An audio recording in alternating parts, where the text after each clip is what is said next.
Continuando, quais são as fases do processo legislativo?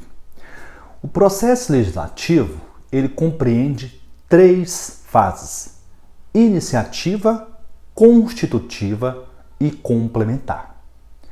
Nesse momento, é importante que você tenha uma visão panorâmica do processo legislativo. É importante que você saiba que o processo, como conjunto de atos pré-ordenados, tendentes à elaboração das espécies normativas primárias, é uma abstração. Você não vê o processo. O processo não é algo que existe concretamente. É uma abstração, é uma construção do intelecto para facilitar a compreensão desses institutos. Então percebam, conjunto pré-ordenado de atos tendentes à elaboração das espécies normativas primárias. Esse é o conceito de processo legislativo. E esse conjunto pré-ordenado de atos tem 3 fases: a iniciativa, a constitutiva e a complementar. Então vamos fazer um voo panorâmico sobre essas 3 fases e depois nós vamos analisar isoladamente cada uma. Na fase iniciativa, nós temos que um dos legitimados, que são aquelas pessoas, órgãos ou autoridades que a Constituição dispôs, por exemplo, no artigo 61, que poderão apresentar à Câmara ou ao Senado uma propositura legislativa, que poderá, ao fim e ao cabo, cumprindo todos os requisitos constitucionais e regimentais, virar uma norma jurídica. A iniciativa, portanto, ela se exaure com a apresentação pelo legitimado à correspondente Casa Legislativa, que poderá ser Câmara dos Deputados ou Senado Federal. Na sequência, nós temos a fase constitutiva. Percebam, é na fase constitutiva que nós vamos constituir, nós vamos construir uma norma jurídica. É na fase constitutiva que o projeto de lei se torna lei. Não é na fase complementar. É muito importante que desde já você tenha essa noção. E a fase constitutiva, levando-se em consideração que nós estamos estudando o processo legislativo ordinário, qual seja, o processo legislativo de elaboração da lei ordinária. A fase constitutiva, ela se subdivide em fase constitutiva parlamentar e fase constitutiva executiva.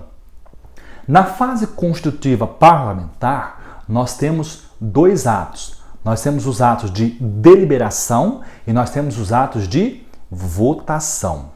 Deliberação é sinônimo de discussão, debate. É exatamente na fase de deliberação que a proposta legislativa tramita nas comissões temáticas, conforme vimos no início dos estudos sobre o processo legislativo. Já a fase constitutiva executiva é aquela que incumbe ao chefe do Poder Executivo. Nós estamos estudando o processo legislativo em âmbito federal. Logo, diz respeito à deliberação do Presidente da República. Um projeto de lei, quando ele é aprovado na Câmara e no Senado, ele segue para a deliberação do Executivo, que tem 2 possibilidades: concordar ou discordar. Se o presidente concorda, de forma explícita ou tácita, conforme veremos, ele sanciona o projeto de lei. E no momento em que ele sanciona o projeto de lei, tácita ou expressamente, o projeto de lei se converte em lei. Por outro lado, o presidente da República, na fase constitutiva do processo legislativo, ele pode discordar total ou parcialmente do projeto de lei, hipótese em que ele vai vetar. E o veto, ele retorna ao Congresso Nacional, que vai sobre ele deliberar no prazo de 30 dias. Nós temos uma série de regras acerca do veto que serão estudadas no momento oportuno. Por fim, uma vez sancionado o projeto de lei ou vetado e o Congresso Nacional derrubar o veto, nós temos a fase complementar. Na fase complementar, nós temos 2 atos, que são a promulgação e a publicação. Percebam, ainda na fase constitutiva, quando que um projeto de lei perde a condição de projeto e passa a ser efetivamente lei? Em duas situações. Quando o presidente da República sanciona o projeto, ele deixa de ser projeto e passa a ser lei. Ou se o presidente da República veta e o Congresso Nacional derruba o veto, na derrubada do veto, deixou de ser projeto e passa a ser lei. É importante que desde já você saiba, na fase complementar, nós não temos mais projeto de lei. Se o processo legislativo passou pela fase iniciativa, pela fase constitutiva parlamentar, pela fase constitutiva executiva, e se nós já estivermos na fase complementar, que compreende promulgação e publicação, nós não estamos falando mais de projeto de lei, e sim de lei. Então, a lei será promulgada e publicada. Nós veremos no momento oportuno que promulgação é a certificação da existência da lei. E a publicação é condição de eficácia da lei. Na iniciativa, conforme nós veremos com detalhes ainda neste vídeo, ela poderá ser geral, concorrente, privativa, popular, parlamentar e extra-parlamentar. Nós vamos estudar esses detalhes ainda nesse vídeo. Conforme eu disse para vocês, acompanhe aí no slide. A fase constitutiva, ela compreende a constitutiva parlamentar e a constitutiva executiva.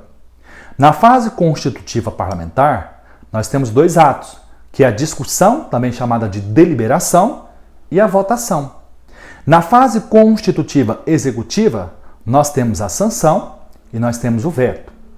Mais uma vez, eu advirto os senhores, as senhoras e senhoritas. Nós estamos tratando do processo legislativo ordinário, qual seja, o processo legislativo de elaboração das leis ordinárias, que é o processo legislativo mais completo. Se você aprende o processo legislativo ordinário, você aprende todas as demais espécies de processo legislativo. Então, nós só temos a fase constitutiva executiva nos projetos de lei ordinária e projeto de lei complementar. Não existe fase constitutiva executiva nas outras espécies normativas, conforme já informei aos senhores. Na fase complementar, conforme já relatei, nós temos dois atos, que é a promulgação e a publicação. Conforme disse, promulgação é o certificado, o atestado de existência formal da lei. E a publicação é a condição de eficácia da lei. Na iniciativa, como regra geral, nós temos o artigo 61 da Constituição. É muito importante que você conheça o artigo 61 aí no slide. A Constituição atribui competência para deflagrar o processo legislativo às seguintes pessoas. Se você não sabe o que é deflagrar, anote aí. Inaugurar, iniciar, instaurar.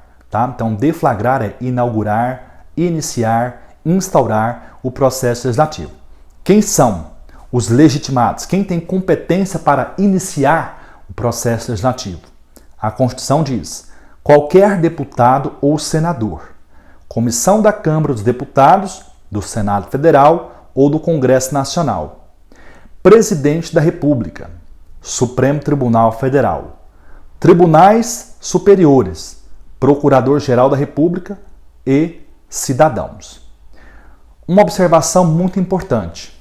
A Constituição não está atualizada aqui no artigo 61. Você vai perceber que o Constituinte originário atribuiu competência para os tribunais de contas e a Defensoria Pública a iniciativa dos projetos de lei que digam respeito à organização e funcionamento desses órgãos. Conforme nós já vimos, a iniciativa ela pode ser geral, concorrente, privativa, popular, extraparlamentar e parlamentar. Vamos começar analisando a iniciativa concorrente.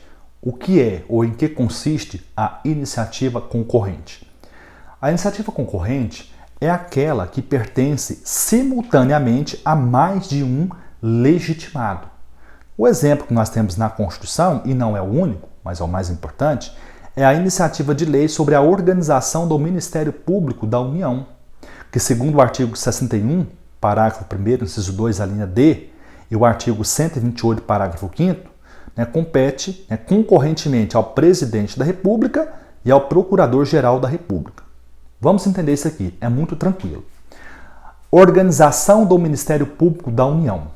Quem pode deflagrar, quem pode instaurar o processo legislativo sobre organização do MPU? A Constituição vai dizer ou Presidente da República ou Procurador-Geral da República, que é o chefe do MPU. Um dos dois. Ninguém mais, só os dois. Então percebam, iniciativa concorrente, aquela atribuída a mais de um legitimado. Já a iniciativa geral é a outorgada, ou seja, aquela que foi entregue a determinada autoridade ou órgão para a apresentação de projeto de lei sobre matérias variadas, indeterminadas, vale dizer, para a apresentação de projetos que tragam direito novo sobre qualquer matéria, com exceção daquelas que estão reservadas a alguma autoridade ou órgão. Na Constituição, os deputados, senadores, presidente e o povo são os titulares de iniciativa geral. Os tribunais e o Procurador-Geral da República não são titulares de iniciativa geral. Então vamos entender isso aqui. Iniciativa geral, conforme vocês puderam perceber do conceito, é aquela que foi entregue a órgão, pessoa ou autoridade para apresentar projeto de lei sobre qualquer matéria, com exceção daquela matéria que foi reservada para alguma autoridade. Nós vamos ver daqui a pouco a iniciativa privativa. Porém, é necessário observar que na Constituição não são todos os legitimados do artigo 61 que são detentores de iniciativa geral. Apenas deputados, senadores, presidente da República e o povo. Logo, os tribunais, como o Supremo Tribunal Federal, tribunais superiores e o Procurador-Geral da República, eles não são titulares de iniciativa geral. Você poderia se perguntar, professor, na prática, o que isso significa? É muito tranquilo de ser compreendido isso aqui. O Supremo Tribunal Federal, os tribunais superiores e o Procurador-Geral da República só poderão deflagrar projeto de lei naquelas hipóteses em que a Constituição explicitamente lhes outorgou iniciativa. Se a Constituição não outorga a iniciativa ao Procurador-Geral da República, ao Supremo Tribunal Federal e aos tribunais superiores, significa afirmar que eles não terão essa legitimidade. Diferentemente dos outros legitimados, deputados, senadores, presidente da República e os cidadãos, que poderão deflagrar projeto de lei sobre qualquer matéria, exceto aquelas matérias que foram reservadas a determinadas pessoas, órgãos ou autoridades. Então, eu vou dar um exemplo para vocês. Imagine que o deputado federal João da Silva deflagre um projeto de lei pretendendo reduzir a maioridade civil, alterando o artigo 5º do Código Civil. Percebam que a maioridade civil, diferentemente da maioridade penal, não é uma regra que está constitucionalizada. A maioridade penal está prevista no artigo 228 da Constituição da República, ao passo que a maioridade civil está prevista no artigo 5º do Código Civil. Logo, a diminuição da maioridade penal, ela demanda necessariamente a alteração da Constituição por meio de uma proposta de emenda constitucional. Já a diminuição da maioridade civil demanda alteração tão somente do Código Civil. Então vamos imaginar que João da Silva deflagre um projeto de lei sobre essa matéria. Isso é possível? Plenamente possível.